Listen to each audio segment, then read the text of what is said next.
Welcome to episode 61 of The Weekender. We're live here at the election update desk. I just came off the counting counter. Are we close? Are we close? Yep, I don't know yet. You don't know yet? I lost count. I got to start over. Isn't this the craziest thing? I mean, I've never in my life seen anything like this. No, it's been interesting. You know, it seems like that's all you watch anymore. Well, you know, everyone thought the election was maybe going to be a runaway on one side or the other, and then to see it be this close, right? Even though the popular vote's really on one side, but just the counting part. You know, everyone talked about the fact of mail-in ballots and, you know, because people are so good at paperwork. In our industry, it's just amazing how easy it is for everyone. Right. It's close, but depending on how the states fall, it will look like it's not even close. Yeah. You know, so. But how did it come down? So Nevada has 6 electoral votes, right? 6. Right. Out of the 530 some odd that there are. And so it's all come down to point at one state, because you've seen Facebook and all of the GIFs. Do they call it GIFs? Yeah. Okay. I just want to make sure, but you know, I and posted they're one. funny. They are funny.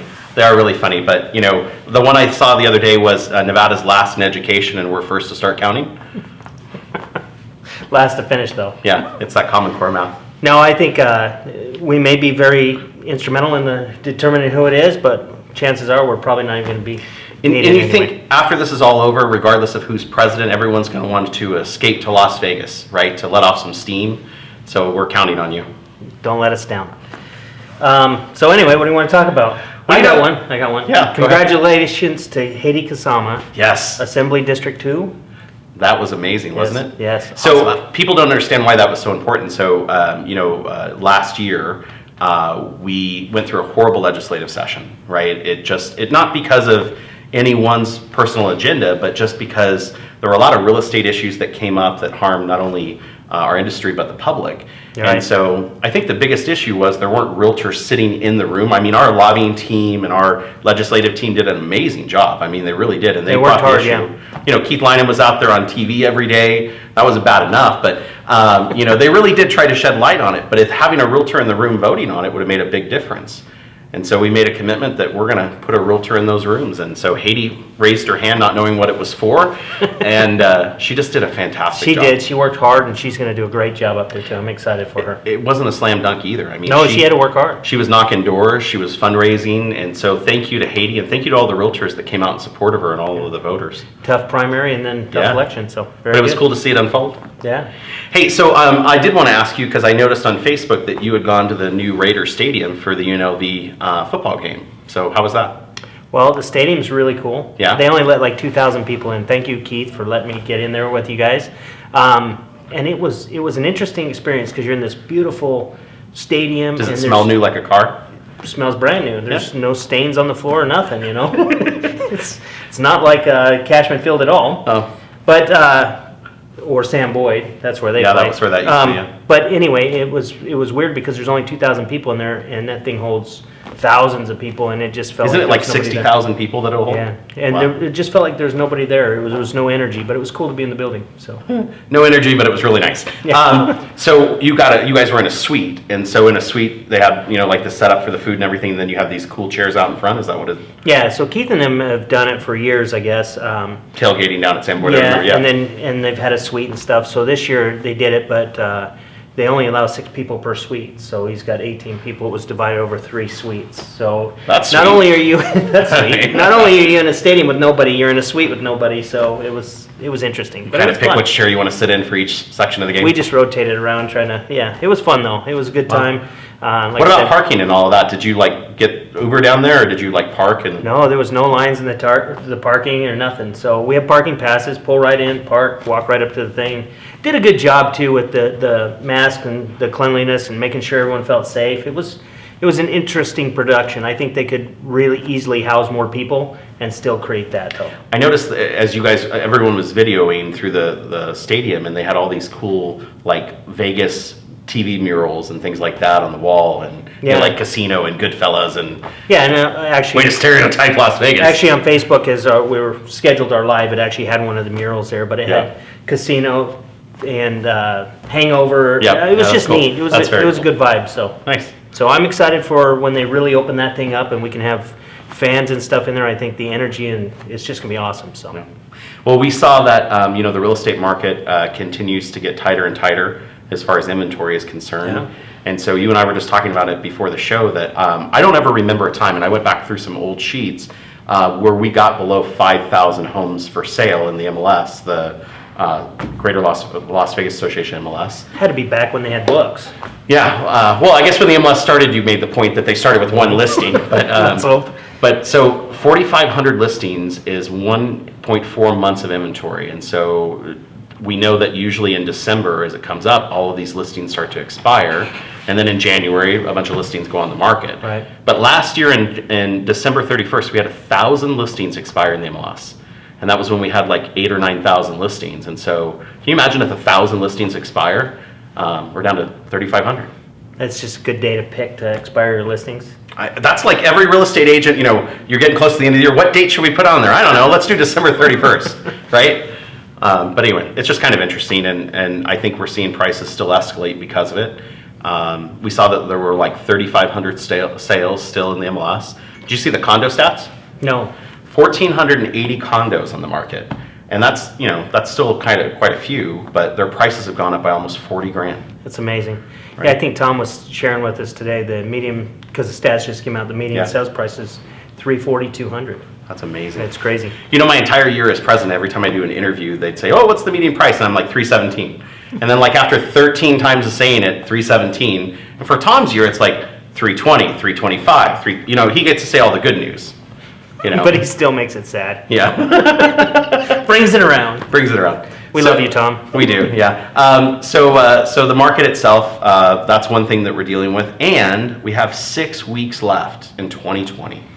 6 weeks on the calendar, right? Yeah. But if you take out Thanksgiving and Christmas, you really only have about 4 weeks Yeah. So of actually working time. anything that you're going to do, you better do it, right? Or, Better do it now. I've always been a big proponent that the harder you work towards the end of the year, the more activities that you do, the better first quarter you have. And it seems if you have a great first quarter, you have a good second quarter. And if you have a good second quarter, why not hang around and do a good third quarter? And then so push through to the next year yeah, again, exactly. right? And, but a lot of real estate agents take vacations. Why is that? Why do they just take off a month? Well, and that's kind of an interesting thing too, because they say, well, things slow down. And my theory's always been it slows down because there's less realtors out there working. The other thing is if you're actually working with a client during the holiday season, they're probably pretty motivated because Yeah. people aren't out really kicking tires during the holidays. They got other things to do. Well, when you look at a home during the holidays, even if you don't celebrate certain holidays, you're decorating, right? You're decorating with cleaning your house. You have people coming to visit. There's reasons to hang out. And so I always feel like when my family's all here and we're visiting, that's the time to go out and look for new houses, right? It's the way to get out and escape. But That's a good hole in my theory. if your family quarantined and you were stuck in California or New York, and then it's snowing on top of you, right? Now you're really thinking, I want to get out of here. And so it is a good time to work. I think you Very can good still time. Do you think a lot of agents are getting into the business now? I do. I think that they, if your career shuts down and you want a new venture that gives you everything you've ever wanted in life, puts a smile on your face like this, Well, real estate. We're hoping because we've opened a real estate school. We have. So Signature now has a real estate school, and the best part is because of the crisis, it's virtual right now. Yeah. So you could take Signature Real Estate School classes from the comfort of your own home. Yeah, while you're at your other job. While you're counting votes. Realtors could be down there counting. I don't know. Be careful. But if you have any information you'd like about the real estate school, you can definitely reach out to us here at Signature. We'd love to share it with you, regardless of what company you're with. We do provide a great quality pre-licensing education, and we made the course very simple to follow because it has to be. Yeah. And let's talk about real estate pre-licensing because this is kind of interesting. You know how many hours you have to take now? 90. 90, right? And they're going to up that. I think it's 120 now. But you know how much licensing classes I have to take to get my cosmetology? A lot more. 1,600! 1,600 plus time actually And I cutting still hair. get a haircut like this, It's so great. No, I got a brand new person that cuts my hair. That's why I have hair now. So She cuts all of our hair. She does. That's why we look alike. We go to the same person. Yeah. Oh, well. And she watches The Weekender, just so you know. Hi, Okay. Shannon. Shannon does an amazing job. And if you haven't seen Shannon, get down to Vegas Style. Yep. Vegas We're on style. Eastern and Russell. She'll There you do a go. great She's job. sponsoring our show today. Next, she's going to real estate school. So anyway, anything else fun this week? No. What are you doing this weekend? Counting votes. That a boy.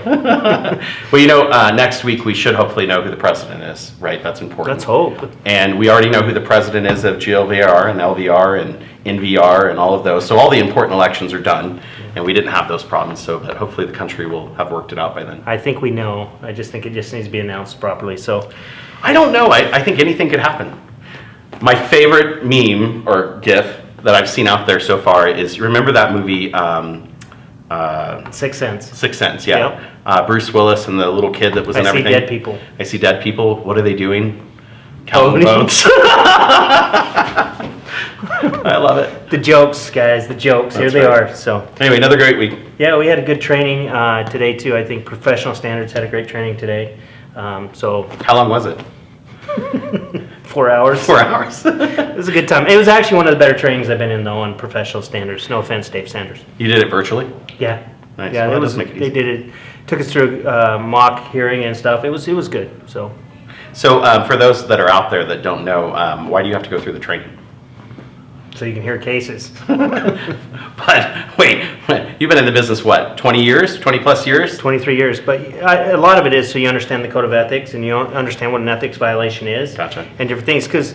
And the interesting thing is you can hear a case and the opinions can be totally different. Like, for instance, just even on a procuring cause case, Yeah. she was showing some stuff where they'd done these demos, and then the people vote and it's split. So Wow. you might think you're procuring cause, but it could go in any way. So. I know I've sat on a lot of hearing panels and tribunals, which we actually use the word tribunal in our business.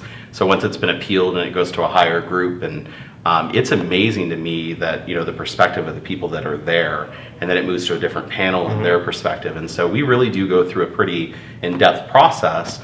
And I think that everyone in the group has been pretty adamant that they want to do more to protect and police our industry. And so they don't take it lightly. I mean, 4 hours of training you go through right now, but you've had to do that. I mean, I've been Year after through year. more than my pre-licensing of training and professional standards, so that's good. Yeah, it was good though, so I'm glad I got that out of the way, so I'm good to go for another year. It also got rid of my biannual ethics, Oh, which is coming up at the end of next year. Everybody needs to make sure they've had that done, their Yep. ethics, for sure. code of ethics training. Yeah, and dues billing just came out for your actual dues. And so... No refunds. no refunds, Janet will say. That's all the good news we got here today. Right. So anyway, back to counting votes. Yep. All right, well, we look forward to seeing you next week if we don't see you before. Bye, guys.